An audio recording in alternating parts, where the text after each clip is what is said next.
Élus de Dieu, bienvenue dans notre message spirituel. Je suis vraiment heureux que vous soyez parmi nous en ce moment.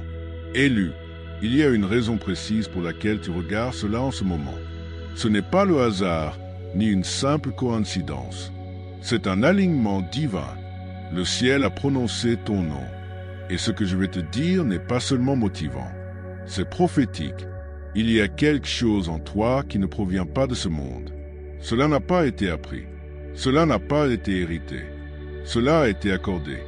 L'Éternel Dieu lui-même a déposé en toi une force si exceptionnelle que l'enfer ne peut la déchiffrer. L'homme ne peut la reproduire. Et la terre n'a jamais connu rien de semblable. Ce n'est pas juste de l'inspiration. C'est une révélation. Tu as été équipé non pas avec ce que le monde attend, mais avec ce que le ciel a conçu. Une âme divine enveloppée de simplicité, alimentée par un but précis. Pense à David. Il n'avait pas besoin d'armure. Il n'avait pas besoin d'approbation. Ce que les autres moquaient ou une fronde est devenu l'instrument même qui a terrassé un géant. Pourquoi? Parce qu'entre les mains de l'Éternel Dieu, ce qui est négligé devient irrésistible. Ou bien Moïse. Tout ce qu'il possédait était un bâton, un simple morceau de bois. Mais une fois remis à Dieu, ce bâton ordinaire a fondu les mers, détruit des armées et réécrit l'histoire. Ce que tu portes peut sembler insignifiant. Les autres peuvent le sous-estimer, mais l'enfer sait exactement de quoi il s'agit. C'est pourquoi le combat était si intense. C'est pourquoi les attaques ont paru surnaturelles. Parce que l'ennemi perçoit ce que tu es sur le point de devenir, et cela l'effraie profondément. Des chaînes se briseront quand tu parleras. Des ambiances se transformeront quand tu agiras. Des vies seront modifiées grâce à ce qui est en toi. Maintenant, alors que tu avances dans cette mission divine, je t'invite à affirmer ta préparation. Si votre esprit confirme cette parole, agissez.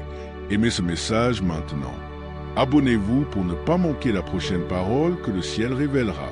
Indiquez votre ville et votre nation dans les commentaires afin que les élus se lèvent à travers les nations. Écris tes vœux les plus sincères dans les commentaires et ajoute « Amen », suivi du nombre 99 comme un signe audacieux de ton accord, de ta foi, de ton oui à l'appel de l'Éternel Dieu. Et ne pars pas, car avant la fin, je vais prier avec toi. Et crois-moi, tu ne veux pas rater cet instant. Alors, revenons au point où ton histoire a vraiment commencé. Pas à ta naissance, pas dans ton enfance, mais avant que le temps ne touche même ton nom. Avant de te former dans le ventre de ta mère, je te connaissais. C'est ce que l'Éternel Dieu dit dans Jérémie chapitre 1 verset 5. Avant ton premier battement de cœur, avant ton corps, avant que tes parents ne se rencontrent, il te connaissait non pas comme une âme future, mais dans toute ta plénitude. Ton identité, ton feu intérieur, ton avenir. Cela signifie que tu n'as jamais été une erreur, ni une idée de dernière minute, ni le fruit du hasard. Tu as été façonné à la main, conçu intentionnellement et nommé spirituellement bien avant ton premier souffle. Et cela ne s'arrête pas à être connu. L'Éternel Dieu dit « Je t'ai mis à part ». Cette expression n'est pas poétique, elle est prophétique. Être mis à part signifie que tu portes un sceau de mission divine. Le ciel t'a marqué, t'a distingué, t'a placé dans une catégorie que personne d'autre ne peut occuper. C'est pourquoi tu n'as jamais vraiment trouvé ta place. Pourquoi tu ressens une résistance quand tu essaies de suivre la masse? Parce que tu n'as pas été créé pour te fondre dans la foule.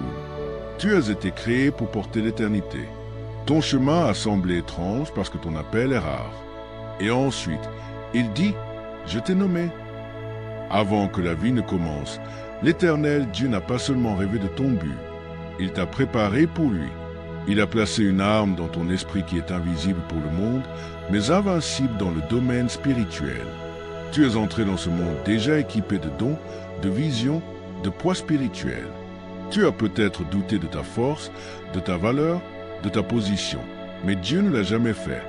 Il t'a chargé de tout ce dont tu aurais besoin avant que tes pieds ne touchent la terre. C'est pourquoi certaines choses ne te satisfont pas.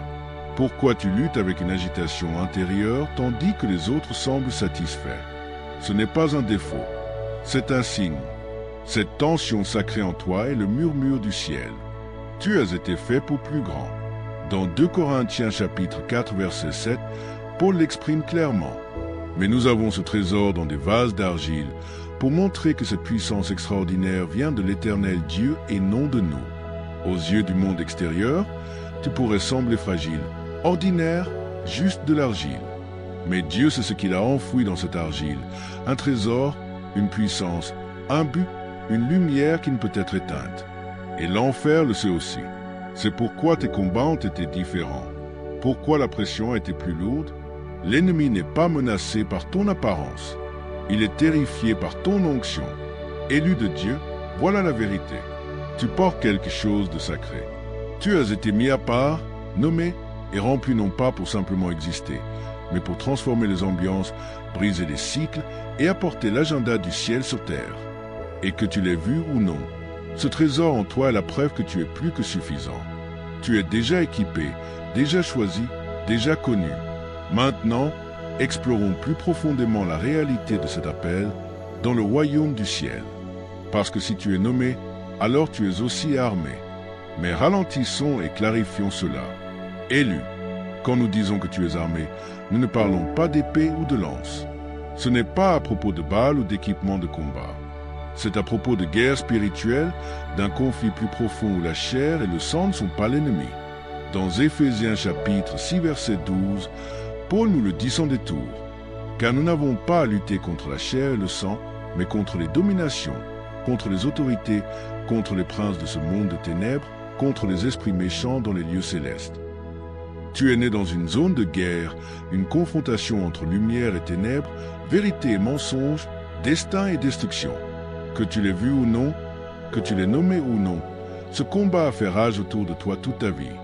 Mais voici la vérité qui t'ancre. L'Éternel, Dieu n'envoie jamais ses enfants dans un combat sans les équiper d'abord.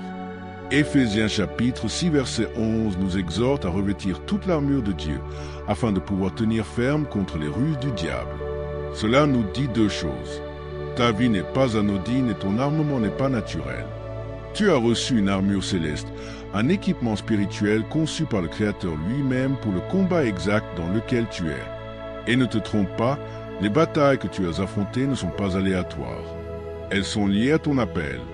Avant ta naissance, l'Éternel Dieu a placé quelque chose d'éternel en toi.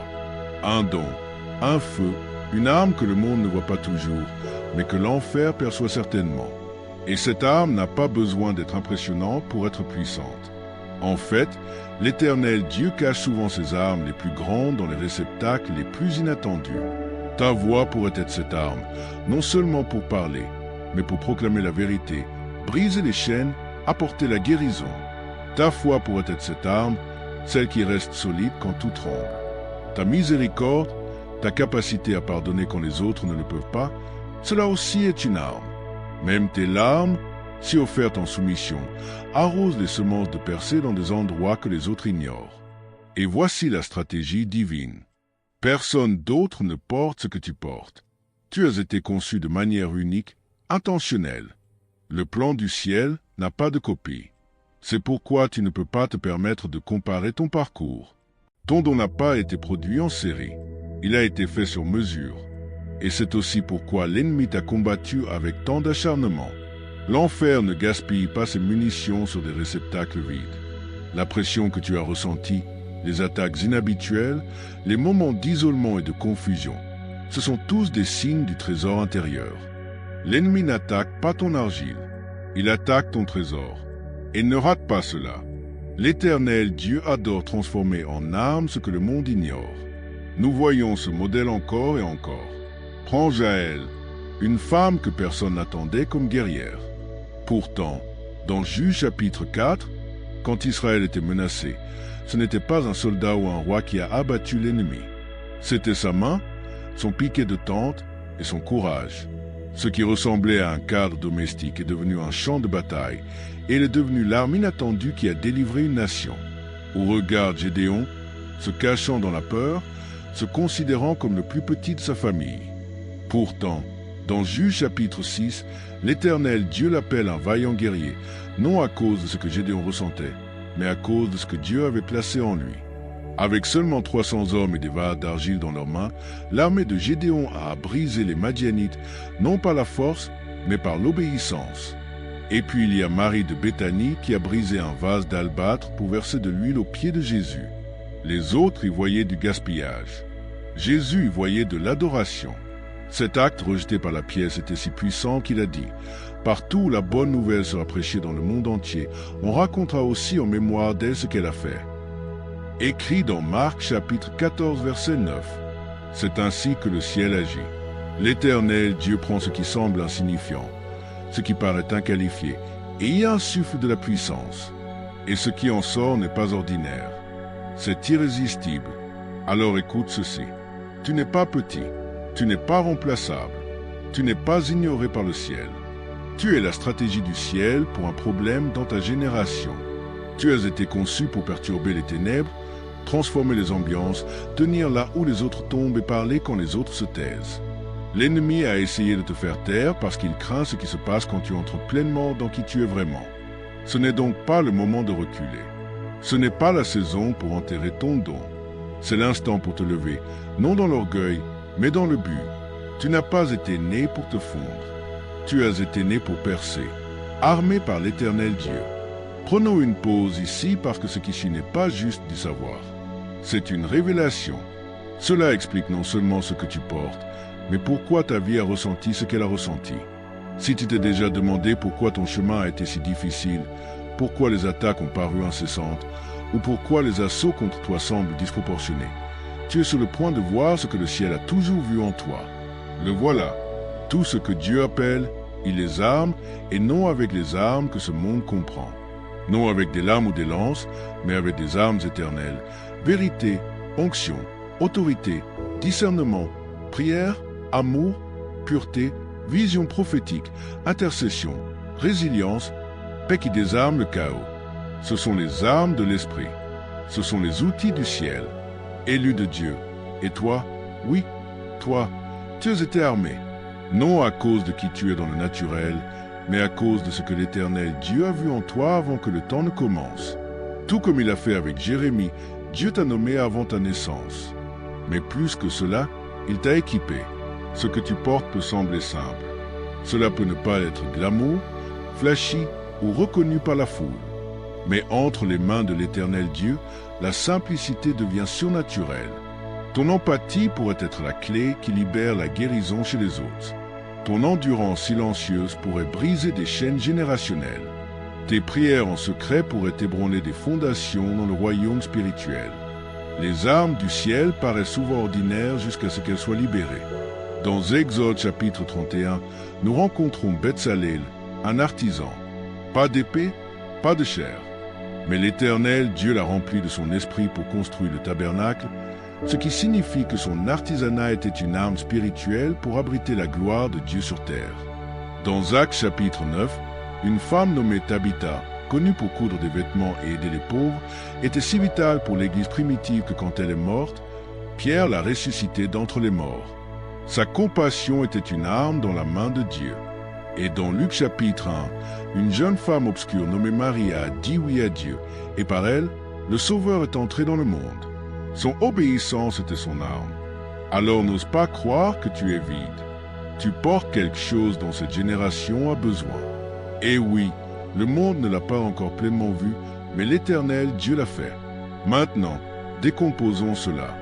Pourquoi ton parcours a-t-il semblé plus lourd que celui des autres? Pourquoi le rejet, les trahisons, la résistance spirituelle qui ne lâche jamais? Pourquoi les retards quand les autres semblent avancer si facilement? Ce n'est pas parce que tu es maudit. Ce n'est pas parce que tu es oublié. C'est parce que tu es armé. L'enfer connaît ton arme même si tu ne la connais pas. Les démons reconnaissent la main de l'Éternel Dieu sur ta vie avant que tu n'aies appris à te tenir debout. C'est pourquoi l'ennemi a essayé de t'éteindre dès le départ. Parce qu'il sait que si tu découvres et utilises ce que l'Éternel Dieu a placé en toi, tu ébranleras des royaumes. Le combat étrange n'est pas une punition. C'est un indicateur. Cela signifie que ton don est rare. Cela signifie que ton appel est lourd. Cela signifie que quand tu te lèves, les choses changent. Les territoires se transforment. Les captifs sont libérés. Les forteresses s'effondrent. C'est pourquoi tu ne dois pas reculer. Tu ne dois pas enterrer ce que l'Éternel Dieu a planté en toi. tu ne dois pas laisser le découragement causer une amnésie spirituelle. Le combat n'est pas la preuve de ta faiblesse. C'est la confirmation de ta puissance. Chaque flèche enflammée que l'ennemi lance contre toi n'est pas un signe que tu échoues. C'est un signe que tu portes quelque chose qui vaut la peine d'être attaqué. L'ennemi n'attaque pas les réceptacles vides. Il cible ce rempli de l'esprit, ce armé de vérité, ce oint pour l'impact. Si la pression a été intense, c'est parce que ta présence sur cette terre menace ses plans. Mais maintenant vient le tournant, parce que savoir que tu es armé est une chose. L'activer en est une autre. Marchons pas à pas dans la manière d'ouvrir ce que le ciel a caché en toi. 1. La foi est le déclencheur. Tout commence par la croyance. Si tu continues à te voir à travers le prisme des limitations, tu vivras en dessous de ton appel.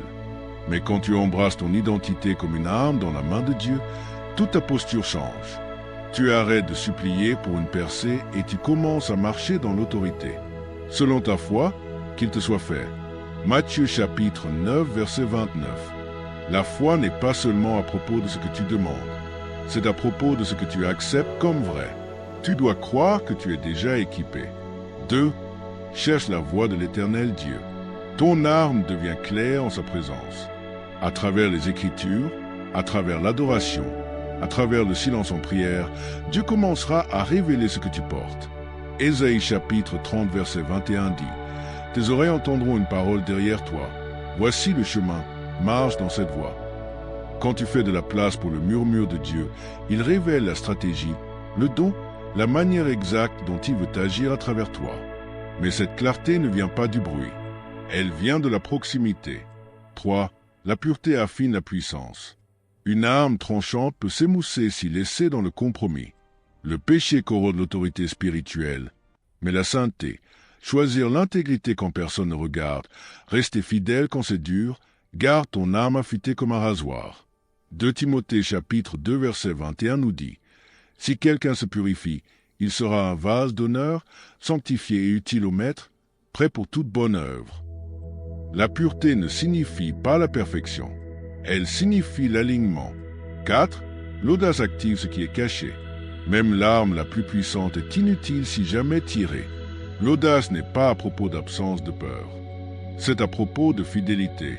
L'Éternel Dieu a dit à Josué, « Sois fort et courageux. » Non parce que Josué se sentait prêt, mais parce que l'Éternel Dieu l'avait déjà rendu prêt. Parfois, l'audace ressemble à parler quand tu préfères te taire. Parfois, elle ressemble à faire le premier pas quand tu trembles intérieurement. Mais chaque acte d'audace libère ton âme dans le monde. Et quand la croyance prend racine, quand ta foi est vivante, quand ta vie de prière est profonde, quand ton cœur est pur, et quand ton esprit marche dans une audace sacrée, quelque chose se transforme, quelque chose de puissant. Élu de Dieu, ton âme, peut-être cachée pendant des années, devient indéniable dans la main de Dieu. C'est là que l'espoir flambe comme un feu à travers les fissures de ton histoire. Parce que voici une vérité que l'ennemi ne veut pas que tu saches. Les dons de Dieu sont permanents. Romains chapitre 11 verset 29 dit « Car les dons et l'appel de Dieu sont irrévocables. » Cela signifie que ce qu'il a placé en toi ne peut être révoqué, inversé ou effacé, ni par l'échec, ni par la peur, ni même par ton propre doute. Le ciel ne remet pas en question ces décisions. L'Éternel Dieu ne t'a pas appelé par erreur et ne te déchoisira pas quand la vie devient compliquée. Peut-être as-tu trébuché, peut-être as-tu traversé des saisons de silence, de honte ou d'épuisement spirituel. Mais la présence d'échec ne signifie pas l'absence d'appel. La grâce reprend ce que la honte essaie d'enterrer. Tu as peut-être perdu des personnes. Tu as peut-être perdu des moments, mais tu n'as pas perdu ton âme. L'onction sur ta vie n'a jamais été distribuée par les hommes. Et cela signifie que les hommes ne peuvent la retirer. Aucune trahison, aucun rejet, aucune porte fermée et aucune attaque démoniaque n'a l'autorité d'annuler ce que le ciel a déclaré. Ce que Dieu a initié, l'enfer ne peut l'effacer. La vérité est que tu peux te relever. Tu dois te relever.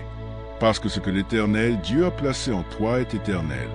Tout comme il a armé Noé avec le plan d'une arche bien avant que la pluie ne touche le sol. Tout comme il a doté Déborah de sagesse divine pour diriger des armées quand les femmes étaient censées rester silencieuses. Tout comme il a appelé Pierre de l'échec au leadership, transformant un homme qui avait autrefois renié Christ en un rocher sur lequel l'Église a été bâtie. Il t'a aussi confié quelque chose que le ciel refuse de récupérer. Et même si ton argile semble fissurée, si tu te sens trop brisé, trop abîmé, trop éloigné, l'Éternel Dieu agit encore à travers des réceptacles soumis. Ce n'est pas à propos de ta perfection, c'est à propos de ta position. Quand tu remets ton don à ses pieds, peu importe à quel point il semble usé, il y insuffle de la puissance à nouveau. Et cela nous mène à quelque chose d'encore plus profond. Parce que l'histoire ne concerne pas seulement ce que tu portes. C'est à propos de qui attend cela. Romains chapitre 8 verset 19 dit « Car la création attend avec un ardent désir la révélation des enfants de Dieu. » La création elle-même gémit, non dans la défaite, mais dans l'anticipation. L'atmosphère autour de toi, les nations, les systèmes de ce monde, ils aspirent à ce que les fils et filles de Dieu se lèvent.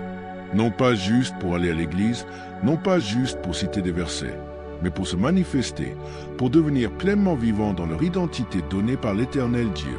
Cela signifie que le cri du monde n'est pas aléatoire. Le chaos, la confusion, la déchéance, ce n'est pas juste de la douleur. C'est un signal.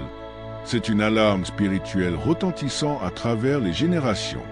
Nous avons besoin de ce que tu portes. C'est pourquoi tu ne peux pas abandonner. C'est pourquoi tu ne peux pas mourir plein de buts non réalisés. Enterrer ton âme n'est pas seulement une perte personnelle, c'est une perte générationnelle. Faire taire ton don, c'est laisser les autres dans les ténèbres qui étaient destinés à être illuminés par ta flamme. Parce que c'est plus grand que toi. Ton oui à Dieu porte un poids au-delà de ta vie. Il y a des âmes liées à ton obéissance, des destinées attendant ta délivrance, des nations attachées à ta décision de te lever. C'est pourquoi l'ennemi est venu si tôt, à travers le découragement dans la jeunesse et des trahisons qui coupent profondément. Parce que Satan a vu ce qui était en toi avant que tu ne le vois. Et il savait que si tu le découvrais, le soumettais et l'utilisais, tu ébranlerais des royaumes. Mais élu de Dieu, tu es encore ici. Ce qui signifie que ton âme est encore active, que ta mission est encore vivante. Et le feu en toi n'a pas été éteint. Il attend juste ta permission pour rugir. Tu n'es pas ordinaire. Tu es la stratégie cachée du ciel. Tu es la réponse de Dieu à un problème dans cette génération. Tu n'es pas faible. Tu es armé. Tu n'es pas oublié. Tu es prédit. Et non, le monde n'a jamais vu quelque chose comme toi auparavant. L'enfer n'a jamais craint ton genre auparavant. Mais le ciel a toujours cru en toi. C'est ton moment, non pas pour impressionner, non pas pour performer, mais pour te lever, pour avancer avec audace, non parce que tu es sans peur, mais parce que tu sais qui t'a envoyé et ce qu'il a placé dans ta main. Laisse le feu parler, laisse ton arme retentir, laisse ta lumière brûler sans excuse. Parce que maintenant, le monde est sur le point de témoigner de ce que l'Éternel Dieu a planté en toi avant le commencement des temps. Alors maintenant, élu de Dieu, tandis que tout ce que tu as entendu commence à s'installer dans ton esprit, comprends ceci. La révélation n'est pas la fin, c'est le début. Être armé par Dieu n'est pas juste une vérité à croire, mais un appel à vivre. Tu n'as pas été créé juste pour porter du feu. Tu as été créé pour le propager. Le temps des retards est terminé. C'est ton moment pour passer de la révélation à la réponse, de l'inspiration à l'action. Commence là où tu es. Tu n'as pas besoin d'une scène pour être efficace. Tu as besoin d'intention. Parle la vie dans ton foyer. Sois présent là où les autres se retirent. Choisis l'intégrité dans les endroits secrets. Pardonne là où tu as été blessé. Prie quand personne ne regarde. Encourage ceux autour de toi. Ces petits actes, quand faits avec une conscience spirituelle, deviennent des armes dans les mains de l'Éternel Dieu. N'attends pas le moment parfait pour te sentir qualifié. Dieu t'a déjà qualifié quand il t'a choisi. Quand tu vas au travail, porte la paix comme une épée. Quand tu entres dans une pièce, laisse ta présence transformer l'ambiance. Quand tu vois de l'injustice, parle avec vérité et compassion. Quand tu sens la peur monter, rappelle-toi qui tu es et ce que tu portes. Laisse ton adoration devenir une guerre. Laisse ton obéissance devenir une percée pour quelqu'un d'autre. Et dans chaque moment ordinaire, que tu sois en train de parenter, d'étudier, de créer, de te reposer ou de servir, souviens-toi que tu n'es pas juste en train de traverser ce monde. Tu y es positionné intentionnellement comme un vase du ciel. L'Éternel Dieu ne te demande pas d'être parfait. Il te demande d'être disponible. Quand tu tombes, relève-toi. Quand tu es fatigué, repose-toi, mais n'abandonne pas. Quand tu es incertain, retourne en sa présence. Ton rôle n'est pas de fabriquer de la puissance. C'est de libérer ce qui a déjà été planté en toi. Il y a des personnes dont la guérison viendra par ta voix. Il y a des chaînes qui se briseront à cause de ta présence. Il y a des portes qui s'ouvriront quand tu apparais avec foi. Ne fais pas taire ton âme par peur. N'enterre pas ton feu à cause des retards. Ne cache pas ta lumière parce que les autres ne la comprennent pas. Lève-toi quand même, avance quand même, brûle quand même. Parce que quand le ciel te voit pleinement vivant dans qui tu es, la terre se transforme. C'est la saison pour toi de marcher dans ce que tu portes déjà. Élu de Dieu. Avant de conclure, je veux prier avec toi, non pas une prière rapide, mais une déclaration puissante menée par l'Esprit sur ta vie. Si tu as ressenti le poids de ton appel, la chaleur de la guerre spirituelle ou la douleur d'un but non accompli, c'est ton moment. Laisse cette prière être un point tournant, un reset sacré où le ciel insuffle un feu frais dans tout ce que l'Éternel Dieu a placé en toi. Père Dieu, au nom puissant de Jésus, nous venons devant toi avec respect, avec soumission et avec une attente sacrée. Tu es le Dieu qui voit, qui appelle, qui équipe et qui achève ce qu'il commence. Aujourd'hui, Seigneur, nous te remercions de ne pas nous avoir ignorés, ni abandonnés, ni changé d'avis à notre sujet. Tu nous connaissais avant que nous soyons formés dans le ventre de notre mère. Tu nous as mis auparavant notre premier souffle. Tu nous as appelés par notre nom et tu nous as armés avec la puissance du ciel pour un temps comme celui-ci. Seigneur, nous déclarons maintenant que chaque mensonge de l'ennemi, chaque murmure qui dit que nous ne sommes pas assez, pas prêts, pas dignes, soit réduit au silence par la vérité de ta parole. Tu as dit dans Romains chapitre 11, verset 29 que tes dons et ton appel sont irrévocables. Alors nous choisissons aujourd'hui de te croire. Nous ne sommes pas disqualifiés par l'échec. Nous ne sommes pas désarmés par les retards. Nous ne sommes pas définis par le rejet. Ce que tu as planté en nous reste. Nous demandons maintenant, Saint-Esprit, que tu éveilles le trésor en nous. Remue les dents, rallume le feu, ouvre nos yeux pour voir ce que nous portons. Laisse-nous ne plus marcher dans l'amnésie spirituelle ou l'insécurité, mais dans l'autorité. Laisse l'audace monter en nous, non de l'orgueil, mais de l'identité. Rappelle-nous quotidiennement que nous ne sommes pas des vases ordinaires, mais des porteurs de lumière, des armes d'amour, des ambassadeurs de vérité. Seigneur, pour ceux qui se sentent fatigués, insuffle une nouvelle force.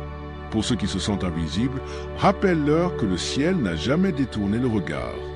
Pour ceux qui ont enterré leurs dons sous la honte ou la peur, appelle-les à sortir. Ressuscite chaque rêve enterré, chaque voix réduite au silence, chaque âme étouffée. Laisse cette saison être celle de l'éveil. Laisse cette saison être celle de la libération. Nous déclarons qu'aucune arme forgée contre nous ne prospérera, que les plans de l'ennemi soient annulés et que le but du ciel prévale. Nous brisons tout accord avec le doute, la peur, la comparaison et la paralysie spirituelle. Nous disons oui à l'alignement, oui à l'obéissance, oui à l'appel. Que nos vies soient la preuve vivante que la puissance de Dieu ne repose pas sur l'impressionnant mais sur l'accessible. Père, nous te soumettons nos mains, nos bouches, nos esprits et nos cœurs. Utilise-nous dans l'épicerie. Utilise-nous dans la salle de classe. Utilise-nous dans les conversations, dans la prière, dans la créativité, dans le service. Laisse chaque espace où nous posons le pied être transformé parce que le ciel marche avec nous. Non pour notre gloire, mais pour la tienne. Non pour notre renommée, mais pour ton royaume.